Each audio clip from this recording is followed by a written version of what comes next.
إن كل من في السماوات والأرض إلا آتي الرحمن عبدا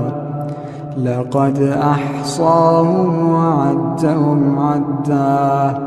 وكلهم آتيه يوم القيامة فردا